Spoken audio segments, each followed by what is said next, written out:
nous autres, aujourd'hui, on va faire de la pâte à pogo.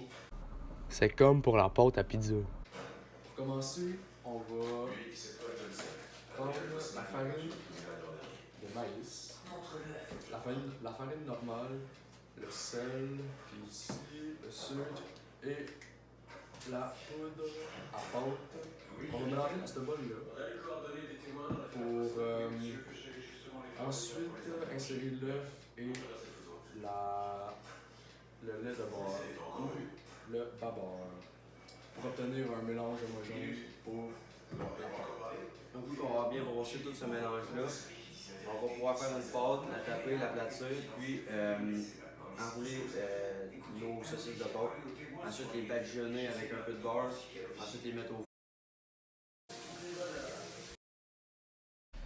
Dans un bol, mélangez les farines, le sucre, la poudre à pâte et le sel. Et ensuite, formez un puits au centre et y placez l'œuf et le beurre. Mélangez jusqu'à l'obtention d'une pâte homogène. Et nous mettons de l'argent sur votre plaignant à hauteur de combien? 2,1 millions. Au fond, on essaie de faire une pâte comme ça. Là, on l'étend, la mettre la plus mince possible pour la rouler autour des saucisses. À l'insertion des bâtons dans les pogos, comme ça. Ouais, puis monte un peu. Au fond, on fait de la pâte, on met ça comme ça. Là, on coupe ça en carré.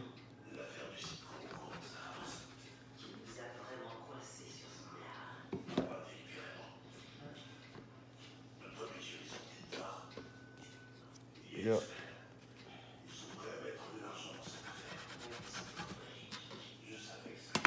mais rotor ici. Là, on roule comme ça.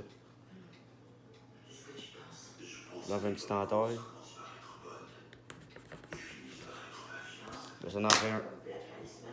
Puis là, step 2, l'insertion. Je mets sur les pogos pour que la paroi de ceux-ci plus lisse. Après avoir réchauffé le four à 350 degrés Fahrenheit et terminé l'enrobage des pogos, on met ça au four pour une dizaine de minutes.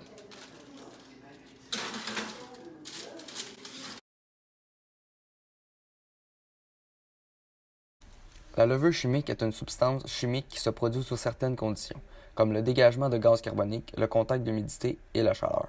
La base de la levure chimique est le bicarbonate de soude. Cette substance provoque, sous l'humidité et la chaleur, un dégagement de gaz carbonique qui fait lever la pâte.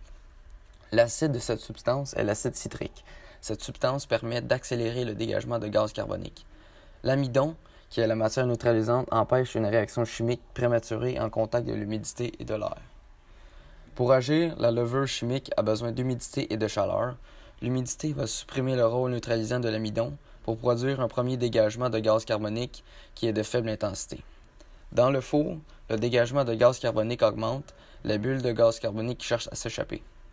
La chaleur pousse la pâte et crée un gonflement de 5 minutes. La pâte se solidifie et le gaz carbonique n'a plus assez de force pour pousser la masse. Le dégagement de gaz carbonique fait alors lever la pâte et la solidifier.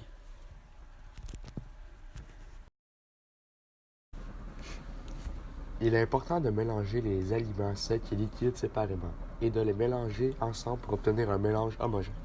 C'est comme pour faire une pâte à pizza. Mais nous, c'est pour faire une pâte à pogo.